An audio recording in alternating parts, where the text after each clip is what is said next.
How many of you, I'm asked two questions. How many of you are smart and successful? Let me see a show of hands. Smart and successful. Let me see a show of hands. All right. Shame on all of you who didn't raise your hands. Shame on you. Let's try that again.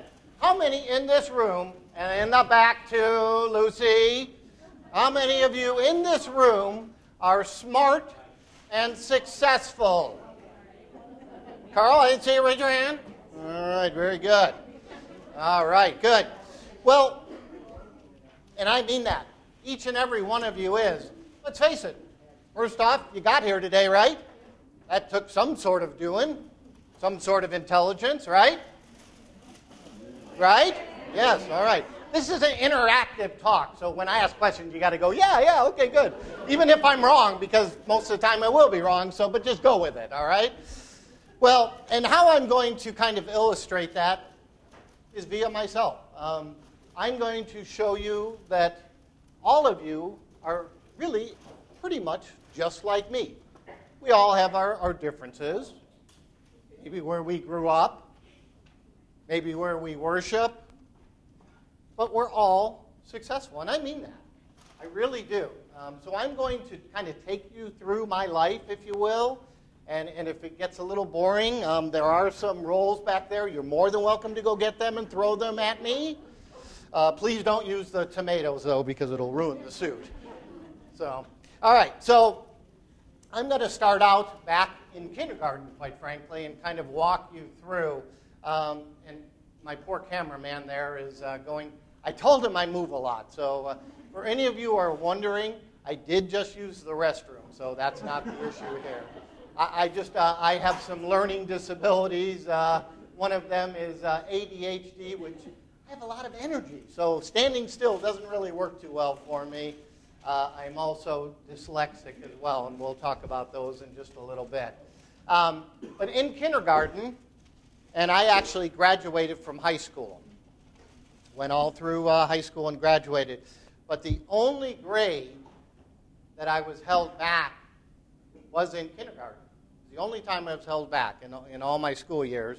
Now, I'm 53 years old, and when I went to school, kindergarten was much different than it is today. Today, a child has to know how their numbers, their letters. Please tell them I said hello. Their numbers, their letters, colors, their phone number. There is a whole host of things a student going into kindergarten needs to and has to know, and I'm talking by the very first day they step into. And if they don't have a lot of those basic things, they're behind by the first day. But when I was going to kindergarten, there wasn't really academics that happened. It was pretty much truck time and nap time. And I always wonder, which one of those did I fail? I mean, I was pretty good with that truck. I could maneuver that bad boy. But via my ADHD, it was probably nap time. It's like, nap time? No, I don't want to do that. There's too much going on. So I was, as I said, held back in kindergarten. Went on to first grade. Now, learning and academics was starting. And starting slow. Me too. But it just wasn't resonating. But the teacher had to keep going. Then went on to second grade. And more academics now were coming in. Absolute reading and writing. And, they'd break you up into small groups and different things like that. And, I'd be in the group and I couldn't function. I couldn't do what the bulk of my classmates were doing. But nevertheless, went on to third grade. And in third grade, things really changed dramatically. Probably one of the most dramatic years in all my schooling. And what happened is my teacher, my parents, the school principal, and I'm not sure, but I'm probably a school psychologist. They all got together in a meeting, without me, I might add, and decided, you know what, John is just too disruptive. He's interrupting the class constantly. He's a deterrent for the other kids' education. So they came up with this great solution of giving me or putting me behind a huge wall that kind of went like this. Do all of you remember in the old movies where there'd be the gal throwing up like her petticoat where she changed it in the old westerns? You know what I'm talking about? So it was a big screen. So I could hear everything that was going on in the classroom, but I couldn't see anything. Yeah. You can go, aw, because, yeah, I felt bad for me. I will tell you, it was one of the stupidest things they could have done. You don't take somebody who is a hyperactive, got-to-be-involved person and allow them to hear what's going on, but not to be able to be a part of it. So consequently, my ADHD just went through the roof. And that was the first time, I might add, the first time, definitely not the last, that I felt like a freak. I felt like, yeah, this is part of the talk where I don't do so well.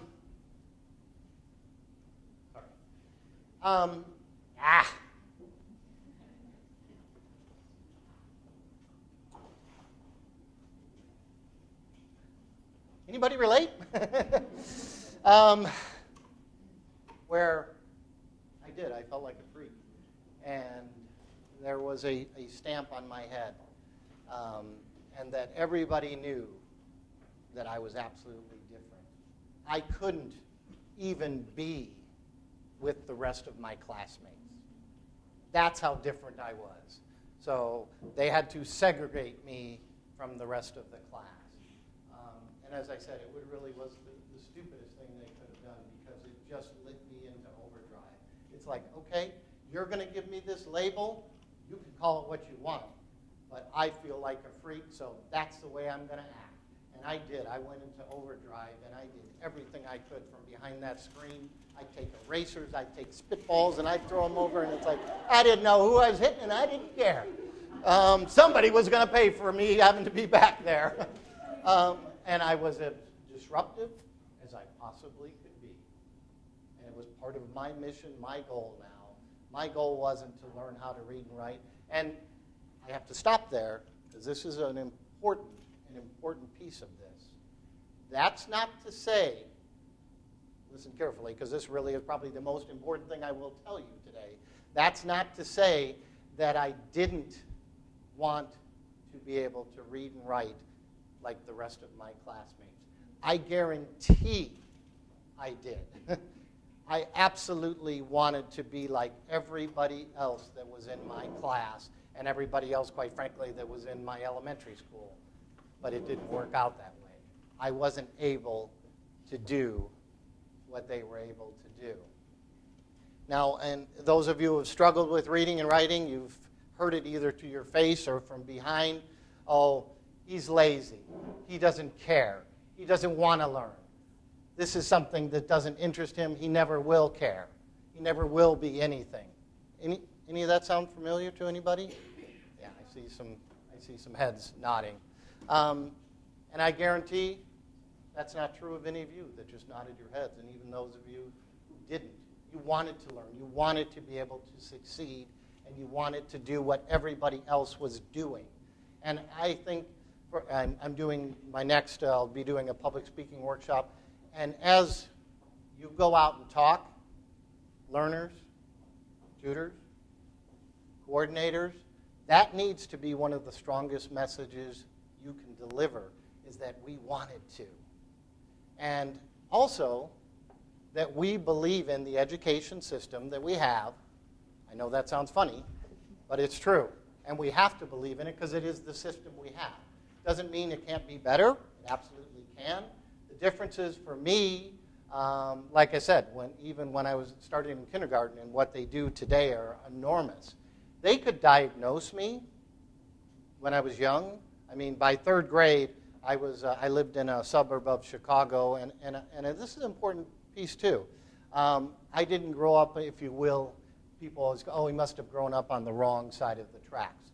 Anything but. I grew up in a very affluent household. There was a lot of money in my house. I mean, we weren't rich, but my parents had resources, good medical resources, money to be able to diagnose my learning disabilities.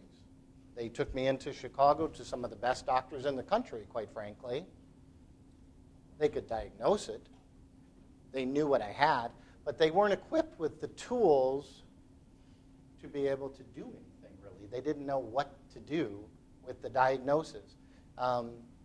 Kathy St. John was doing a workshop I sat in earlier for just a minute, and I loved the piece she did. She talked about pictures. You know, it's when you're reading, there's pictures in your mind, and it seems like such a simple thing. How many of you were in that workshop? Did you go, wow, that makes sense? That absolutely makes sense, and I never really thought about that. I know you gals were, and I was, because you were really loud. But no, that's a good thing. But there's tools that we can equip our educators and, quite frankly, ourselves with. Oops, sorry, I hit the mic. With our phones. My phone is a smartphone. It's a computer. On my phone, I can actually do anything I could on my home laptop computer.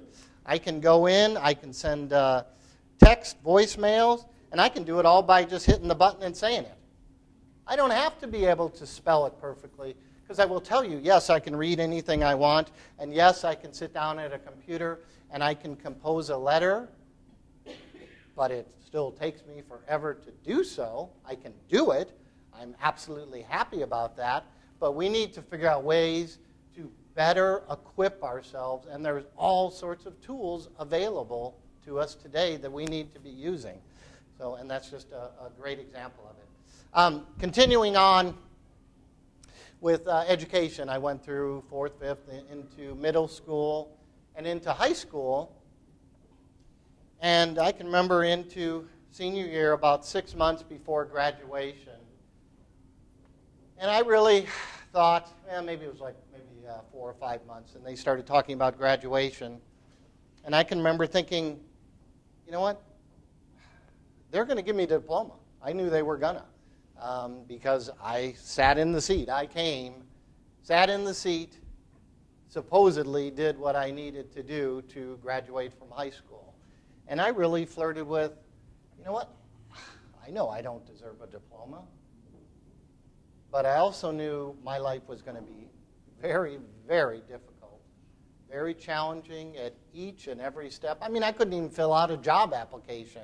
Now, so when I did have jobs, I would always bring it to a friend, or somebody else would fill it out for me. I was pretty good at getting people to assist me in ways I needed to cope and deal with day-to-day life. There again, that's part of that intelligence piece, right? That takes smarts to be able to figure out how to get somebody else to do your stuff, right? Might not be the best way to do it, but it's about survival. It's about being smart. It's about thinking and making things that you need done happen. Now, it's not something I'm proud of. I'm still not proud of that.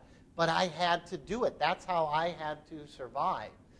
So in the graduation process, I really thought, you know what? Should I take this? And I thought, well, I have to. Because, like I said, filling out a job application is just going to be miserable. I'm not, and if I put on there I don't even have a high school diploma, it's just going to make life that much harder. So I decided, you know what, I'm going to go ahead and go for it. So I can remember going up on stage and shaking the dignitary's hand and the principal and the school board members, and coming back down and sitting down in my chair. And at that point, in your diploma, the hard cover, there was actually a diploma. Today there's not, because they hold it back. They want to make sure you paid for all your books and turned them all in, so it's a little different. They got smarter. But at that time there was a diploma in it, and there was only like 4 or 5 lines on my diploma. And I remember trying, as I was sitting there, trying to read them, and I could get about every third or fourth word, but I could not, and I absolutely mean this, I could not string together any of the full sentences of what it said. Now, after being in the literacy program for about 6 months, which I was 35 at the time, entered. After about 6 months, I got it down out of my closet, and I was able to read all of what it said. And what it said was that I had taken the necessary steps and to graduate from high school, which obviously wasn't true because I really hadn't, and that would include reading and writing. And there's just so many areas of life that this affects. And what finally drove me into the literacy program, there were two things that happened to me that really were simultaneous. First was I'd injured my back, the job I'd been at for about 8.5 years. I'd injured my back, and I tried to continue to work. Different from probably a lot of people with workers' comp stuff. Usually it's an outside doctor who's saying, oh, you better not have this employee work. Well, it was the company's doctor that was saying, you got to get this guy to stop working. And I fought it because I knew that once I finally had to stop this job and have the surgery, that I was going to be in a world of hurt. My life was going to come crashing down on my head. And it wasn't going to be pretty because while I did some management within that job of people, there was also physical labor, and I wasn't going to be able to do that anymore. I would have restrictions in that area. So it meant that I was going to have to sit at a computer, do writing, do something that was some sort of office function, and I wasn't going to be able to do it. I was 35 years old and freaking out because how am I going to take care of my family? How am I going to continue to pay the mortgage, pay for the cars, and do all the things that I was expected to do. In addition to that, at the very same time, my two boys were, Sean and Adam, were 4 and 7 years old. And like any good father, I would have them seated on either side of me and try to read them simple children's books. And my oldest son, Sean, as I said, was 7 years old. He had just gone into 2nd grade, just turned 7 years old.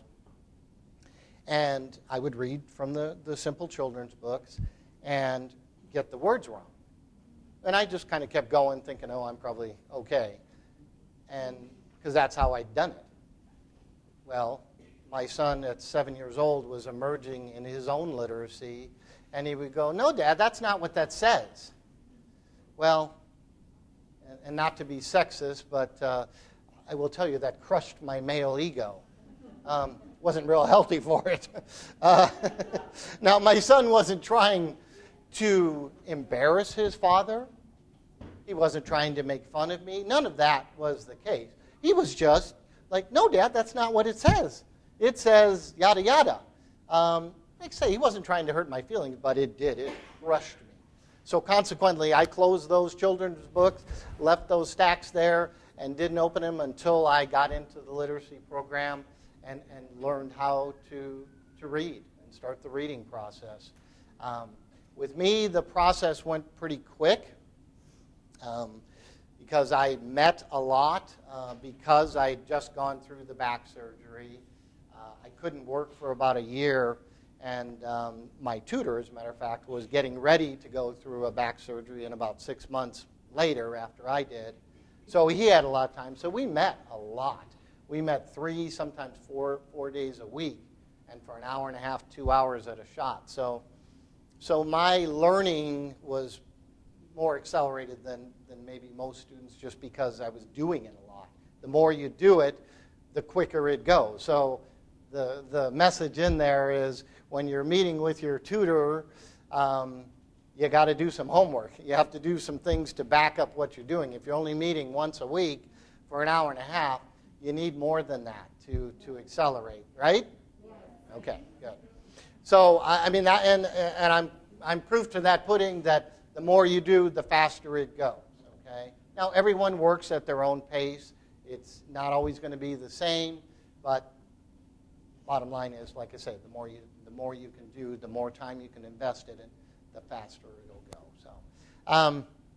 So it did, and it worked quick. And then I was at the library so much because ultimately what happened, because I was home, I say, for about a little more than a year.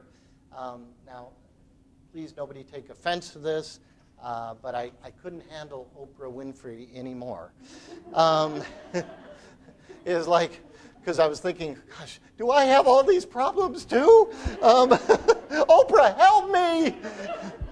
And I decided, you know what, I need to get my tuchus off the couch and doing something, because I'm not doing myself any good mentally sitting here and listening to everybody else's problems. And Oprah's an amazing woman, but done amazing things. But it can get depressing listening to that all the time. So I started volunteering at the library, where I learned to read and write. And I was there a lot. I was there 25, sometimes 40 hours a week. And after about 6 months, they went, you know, I don't think he's going to leave. We can't seem to get rid of him now, because they'd already given me a desk and a phone. I was like, that's right, I'm here to stay. And by the way, if you want to pay me, I'm good with that. And they did. I was probably the most unusual hire in all of the city of Corona, because I don't even think I probably ought to go check my records, but I don't even think I actually filled out a job application. And I could have now, so go figure, right?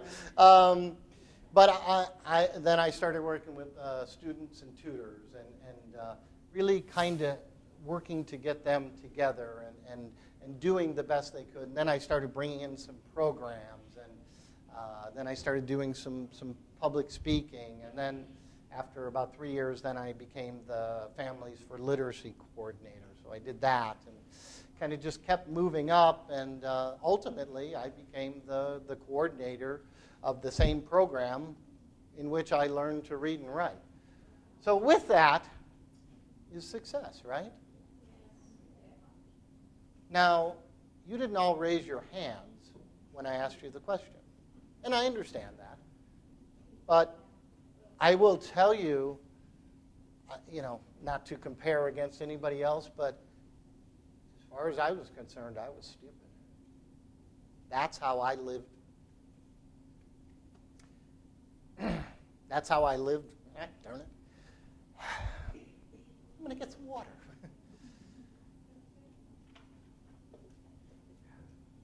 That's how I lived my life. My thought process was I was stupid.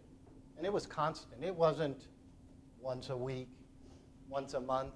It was every day, constant. Everywhere I turned, there was a new situation where I was going to be stupid. So given that, like I said, I'm using my life as an example. And we all take different paths in life, but we all, and I mean this, we all have something to contribute. And part of the biggest struggle when you're and I'm speaking primarily now to students and tutors, is when you're doing the tutoring, you know, it's kind of day to day, but it's a good idea to, can I borrow this for one moment? Thank you. To keep some sort of notebook, some record from when you started. And as I say this, in the beginning, I didn't do that. I didn't want to do that. Every paper I did, after I was done, with my tutor, I'd leave and I'd crumple it up and throw it away, because I also have another learning disability. It's called dysgraphia, which means my writing is real sloppy as opposed to yours. It's beautiful. But when you're doing it on a day-to-day basis, you have a tendency to forget what you were last week or a month ago or even 6 months ago, how far you've come. So you need some sort of benchmark to be able to look back and go, you know what, okay, today, this week, this month, we've hit the wall. But look where we were. Look how far we've come. And you need to continue to do that. We as students are our own worst enemies, because that voice in there has told us all our lives we can't, we're not the same as everybody else. Am I right? So we need to get that voice out of there and start the belief system and stop focusing on what we can't do. Because you know what? Each and every one of us in this room, including the coordinators back there, have things they can't do. Right? Liz, can you tear apart an engine of a car? No? No? Why not? You can read a manual. You should be able to do that. No? Oh, okay. All right. So, I'm sorry, I'm not picking on you, dear, but we all have things we can't do. We need to take that out of our thought process and look at what we can do, what we have accomplished. And if you're in a literacy program, whether you're a student, tutor, coordinator, you have made accomplishments. You have made strides, and positive strides. And that's what we need to focus on. And then with that, this little pile over here that sometimes becomes that mound of the I can'ts, start picking away at it. Pick those little pieces. Don't try and climb the whole mountain. Just little pieces at a time. And you'll go, you know what? Look at that. Look what I just did. And I said I couldn't. And I did. Have you all done that? Have you all done that? Yes, thank you. That was the part where you were really supposed to do it. All right. Let's try that again. Oh, have you all done that? Yeah. That'll probably be edited out. All right. So with that, you really need to do that. And I'm going to emphasize it one more time. Focus on what we're able to do. Because we all have strengths. We all have strengths. Everybody has weaknesses. But we need to talk to ourselves. And I do it every time I come up to do a talk. And I have done literally thousands of talks. It's like, I got this in the bag. I'm good. I'm talking about me. I'm sharing my personal story, my life. And my life is an example. But you know what? Each and every one of you is an example. You have something that you can put forth to others, not only to make yourself better, but to make others better. And you know what? When you're improving somebody else's life, it is amazing what happens in here. I'm going to use Kathy again. Sorry, dear. Kathy, I've known for 17, 18 years, a lot of years. Kathy is in her turning 50, if I may. Oh, you're not supposed to say that about a woman. She looks great. How about that? Kathy has done a new thing. She's adopted horses, rescue horses, horses that have been abused, and just, you've all seen them on TV shows where you see all the ribs, and she has one that somebody just beat the living heck out of, and the horse is scared. Well, it doesn't have to necessarily be a human being, but I can guarantee you, and correct me if I'm wrong, dear, and I mean this, you feel good about yourself, right? And you should. You're doing something that is good, that is making a difference in society for those animals. So it doesn't matter who or what it is. Find something, find your niche that you can make a difference. And I guarantee other things will happen in your life that will be better. And for students and for tutors too, you will find that your learning accelerates. When you believe in yourself and go, you know what? I can do this little thing, and look what I did for somebody else. You'll find your learning goes much faster. It really will, because it's about belief system. Believing in yourself and knowing that, wow, you know what, I really can. And I've come this far. So try to find something, find a niche that works for you.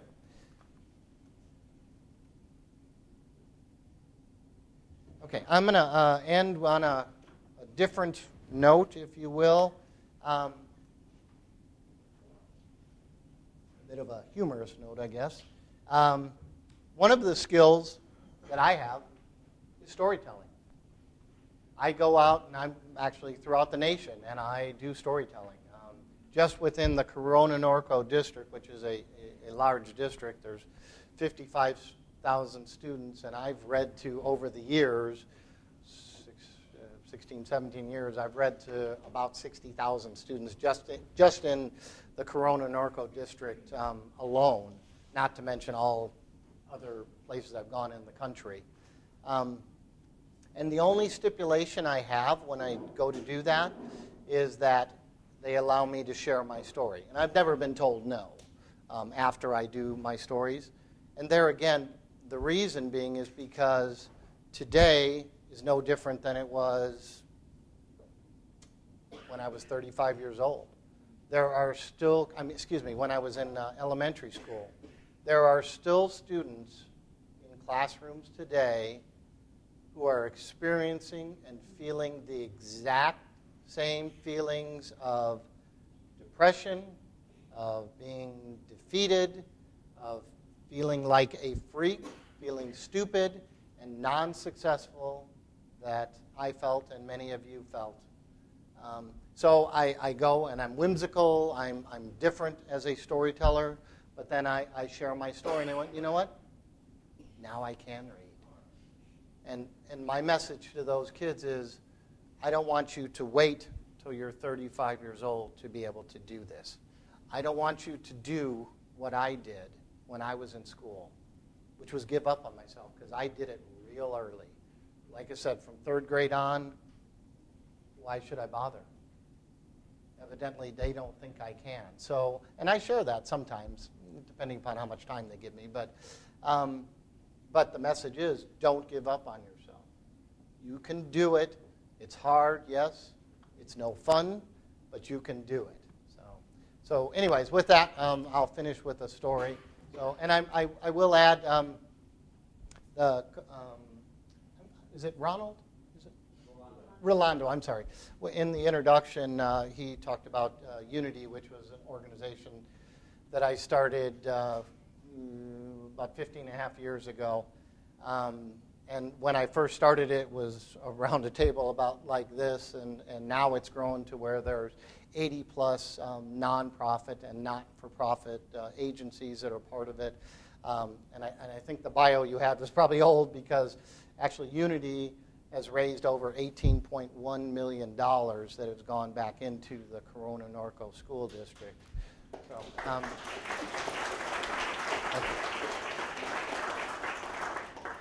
And I will add, in 2010, that very same district, which is a large district, it's actually the 8th largest district out of over 1,000 districts in the state of California. We serve 55,000 students. We cover 151 square miles. There's 49 schools. I actually was elected to the school board in 2010. So give you an idea of, remember where I started? The guy who couldn't, who was stupid, who was a freak. And this probably is sounding boastful, and quite frankly, in a way, I'm meaning to be boastful. I really am, because I want you to take that away and go, it's okay to say I'm good at something, and I can, all right? So anyways, with that, an example of what I do with kind of storytelling, and this is called What Mommies Do Best. And this will start out kind of slow. You won't all be able to see the pictures, but there is a message to it as well. So, mommies can teach you how to ride a bicycle. Mommies can make a snowman with you. Mommies can bake a delicious birthday cake with you. Mommies can help you make a garden grow. Mommies can give you a piggyback ride. Mommies can take care of you when you're sick. Mommies can watch the sunset with you. Oh, beautiful. Mommies can sew the loose button on your teddy bear. Here you are, dear. Mommies can hold you when you're feeling sad. Mommies can take you trick-or-treating. Mommies can help you give the dog a bath. Mommies can play with you in the park. Mommies can read you a bedtime story. Oh, and the prince and the princess rode off, and they lived happily ever after. Good night, dear. Sleep tight. Sweet dreams. Good night. Mommies can tuck you in, kiss you good night. But best of all, mommies can give you lots and lots of love. Now, this is what we call an equal opportunity book. This is what daddies do best. And I will tell you, us daddies, we rock it. That's right. That's right. That's right. Daddies can teach you how to ride a bicycle. Daddies can make a snowman with you. Get the snowplow, we're making a big one. Daddies can bake a delicious birthday cake with you. Oh, that's bad. Daddies can help you make a garden grow. Get the backhoe, we're digging to China. Daddies can give you a piggyback ride. Daddies can take care of you when you're sick. Daddies can watch the sunset with you. So, oh boy, that was fast. Daddies can sew the loose button on your teddy bear. Oh, yeah. Hey, go get mommy to do it.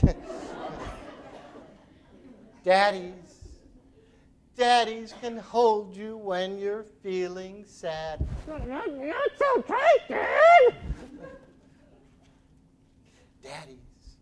Daddies can take you trick-or-treating. Candy, you got Snickers.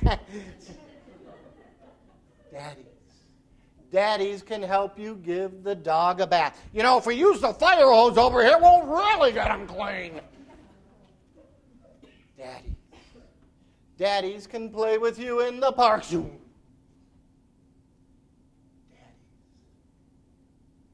Daddies can read you a bedtime story. And the monster came out of the closet, and he was big and hairy. He had fangs long and scary. He came out, and he ate all the children. He ate them up. They were all eating, every one of them. The big, scary monster. Good night, dears. Sleep tight. Sweet dreams. Daddies can tuck you in, kiss you goodnight. But best of all, daddies can give you lots and lots of love. Very good. You know, one of the things I love about this book is, you know, at the end, it's the exact same, right? Exact same ending. Two different ways to get there, right? Which is your path? It doesn't matter. You just need to be striving towards the finish line. I don't care which way you go, but keep striving towards that finish line. With that, I thank you all very much.